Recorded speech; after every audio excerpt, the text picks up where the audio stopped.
लोगों को मेरा स्नेहाभिवादन। आज हम लोग कक्षा 9 का जो काव्य खंड है, उस काव्य खंड का जो पहला पाठ है साखी, साखी का अध्ययन करेंगे। तो इसके पहले आप लोग साखी के रचनाकार कबीरदास जी का जीवन परिचय पढ़ चुके हैं। अब आज हम लोग साखी के दोहों का अर्थ पढ़ेंगे। तो आइए देखते हैं। यह चूंकि एक गेय पद है, यानी कि गाए जाने वाला दोहा पद है, तो इसको अगर गायन शैली में किया जाए तो शायद अच्छा लगेगा। मैं कुछ प्रयास कर रहा हूँ और मेरा प्रयास ये है कि उसके माध्यम से आपको थोड़ा सा काव्य में रुचि जागृत हो जाएगी और आपका एक इसमें इंटरेस्ट जग जाएगा। तो देखिए, आप चाहें तो मेरे साथ गा भी सकते हैं। सतगुरु हम सूरीज कर कहया एक प्रसंग, बरस्या बादल प्रेम का भीज गया सब अंग, भीज गया सब अंग। राम नाम के पट तरे देवे को कछु नाई, क्या लय गुरु संतोष ये हौस रही मन माही। ज्ञान प्रकाश्या गुरु मिल्या सोजिन बिसरि जाई, जब गोविंद कृपा करी तब गुरु मिल्या आई, तब गुरु मिल्या आई। आशा है कि आप लोगों को कुछ अच्छा लगा होगा। अब आइए इसके अर्थ की तरफ हम लोग चलते हैं। सतगुरु हमसु रीझ कर एक कहया प्रसंग। कबीरदास जी कहते हैं, हमारे सतगुरु, हमारे गुरु जी हमारे पर रीझना मन होता है प्रसन्न होना, हमारे पर प्रसन्न होकर के एक प्रसंग कहे, एक बात कहे। कबीरदास जी कहते हैं कि हमारे सतगुरु हमारे पर प्रसन्न होकर के एक बात कहे, और वो कौन सी बात कहे? उस बात में इतना रस था, इतना आनंद था कि बरस्या बादल प्रेम का भीज गया सब अंग। माने बरस्या बादल प्रेम का, माने प्रेम रूपी बादल से वर्षा हुई और उस वर्षा के जल से मेरा पूरा अंग भीग गया।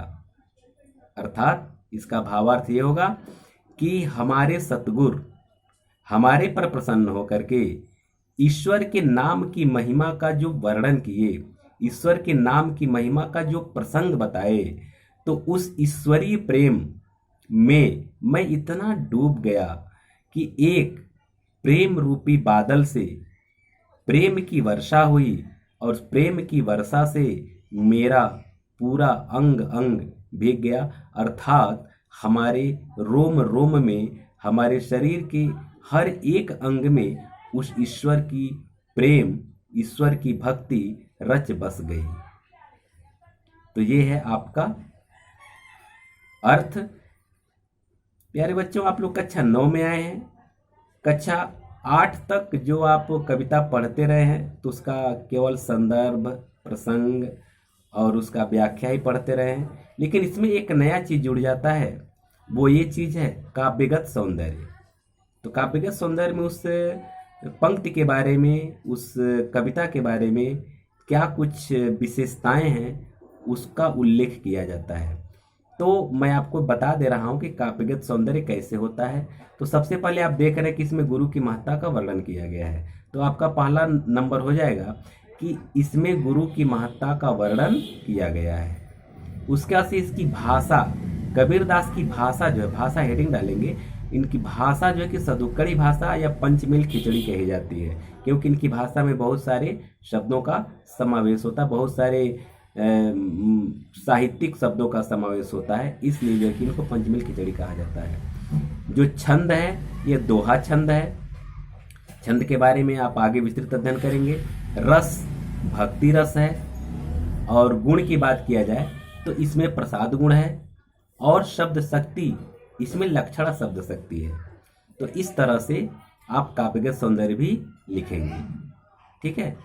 अब आइए चलते हम लोग दूसरे दोहे के तरफ। राम नाम के पटतरे देवे को कछुनाए, क्या ले गुरु संतोषी हौस रही मन माहे। कबीरदास जी कहते हैं कि राम नाम के पटतरे, राम नाम के बदले में, माने हमारे गुरु जी ने जो राम नाम की महत्ता का वर्णन किया है, जो मुझे वह ज्ञान दिया है, राम के नाम की महत्ता का जो ज्ञान दिया है, उसके बदले में मुझे अपने गुरु जी को देने के लिए कुछ भी नहीं है। क्या ले गुरु संतोषी हौस रही मन माए। हौस मन होता है अभिलाषा, माही मने मेरे, मन मने मन होता है। तो मेरे मन में हमेशा यही अभिलाषा रही है कि क्या ले गुरु संतोषी है, ऐसी कौन सी चीज मैं दूं गुरु दक्षिणा के रूप में जिससे मेरे गुरु जी को भी संतुष्टि मिल जाए और मुझे भी संतुष्टि मिल जाए।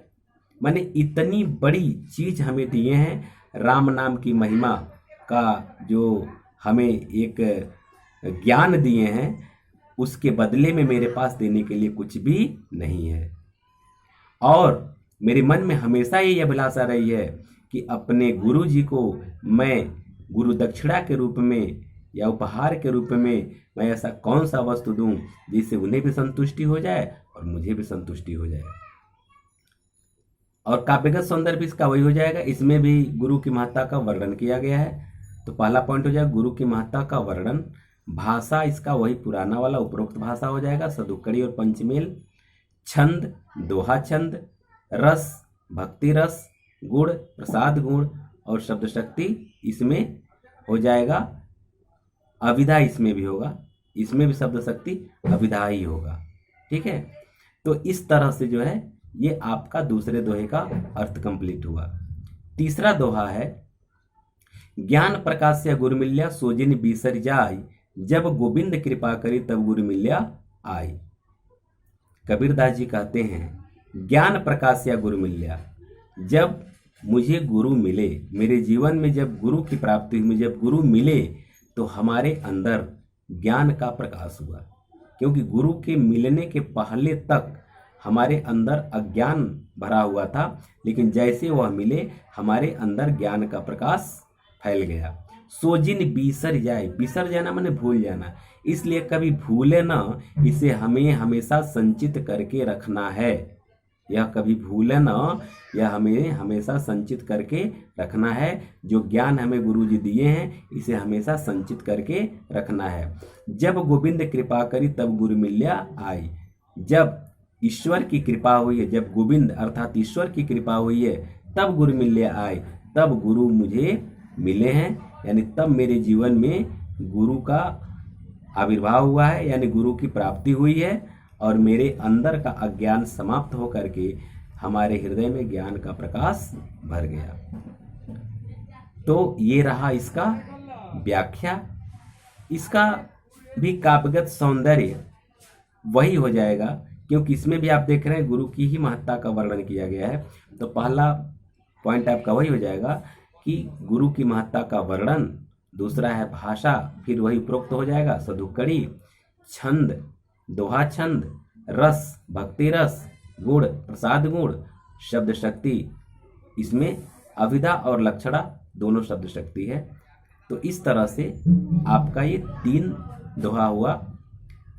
अगर गृह कार्य की बात करें, होमवर्क की बात करें, तो आप लोग इस तीनों दोहों का अर्थ, उसका संदर्भ, उसका प्रसंग, मैंने पहले संदर्भ प्रसंग, फिर उसके बाद से व्याख्या और अंत में काव्यगत सौंदर्य अपने कॉपी में लिख लेंगे। तो आज का क्लास यहीं तक। इसके बाद हम लोग अगले वीडियो में आगे के दोहे के बारे में पढ़ेंगे। तब तक के लिए आप लोगों को बहुत बहुत धन्यवाद।